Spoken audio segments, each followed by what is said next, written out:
Sometimes, when you're using the Google Chrome app, it might be in dark mode, like this, with a black theme. If you'd like to switch it to light mode, you can do that. In this video, we'll show you how to change Google Chrome from dark mode to light mode. To do this, open the Google Chrome app. At the top, you'll see 3 dots. Click on those dots. When you do, you'll find a Settings option. Click on Settings. Then, as you scroll down, you'll see an option called Theme. Click on Theme. Once you do that, you'll see a few options. Here, you'll notice an option for light mode. If you select it, the app will switch to light mode.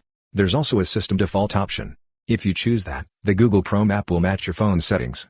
So, if your phone is in dark mode, the app will stay in dark mode, but if your phone is in light mode, it'll switch to light mode. For example, let's say I select light mode. After that, when you go back, you'll see the Google Chrome app is now in light mode. That's how you can easily switch the Google Chrome app from dark mode to light mode. Hope this video was helpful for you. If you found it useful, consider subscribing. See you in the next video.